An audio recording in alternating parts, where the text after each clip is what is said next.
America भारतावर 26% आयात शुल्क लावणार। अमेरिकेचे राष्ट्राध्यक्ष डोनाल्ड ट्रम्प यांची घोषणा। अमेरिका चीनवर 34% आयात शुल्क लावणार।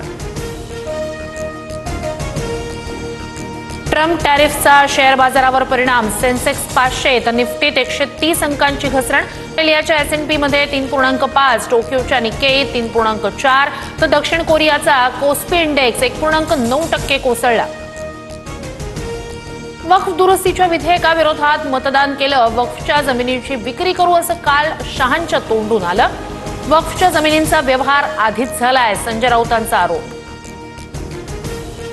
वक्फ सुधारणा विधेयक मध्यरात्री 1:30 वाजता लोकसभेत मंजूर। 288 विरुद्ध 232 मतांनी वक्फ सुधारणा विधेयकाला लोकसभेत मंजुरी।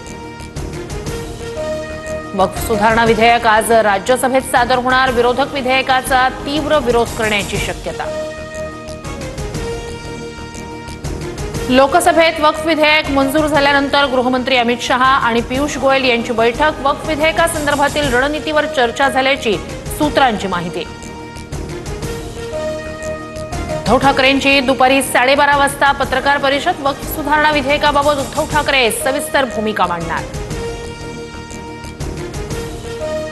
मणिपूरमध्ये राष्ट्रपती राजवट लावण्याबाबतचा प्रस्ताव लोकसभेत मंजूर। राष्ट्रपती राजवटीचा प्रस्ताव आजच राज्यसभेत आणला जाणार।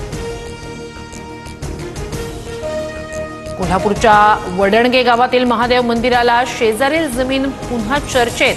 परिसरातील जागेवर वक्फ बोर्डाचा दावा। शहांकडूनही काल लोकसभेत वडणगेतील मंदिराचा उल्लेख। सतीश सालियान यांच्या संपर्कात असलेल्या महिलेबद्दल दिशाला गैरसमज झाले होते। दिशाच्या मृत्यूनंतर सतीश सालियान यांचा मुंबई पोलिसांना दिलेला जबाब समोर। गणवेशाची रंगसंगती निवडण्याचा अधिकारही शाळांनाच। एक राज्य एक गणवेश योजनेमुळे प्रचंड गोंधळ उडाल्यानंतर निर्णय। राज्यातील गणवेश गोंधळ संपुष्टात येणार।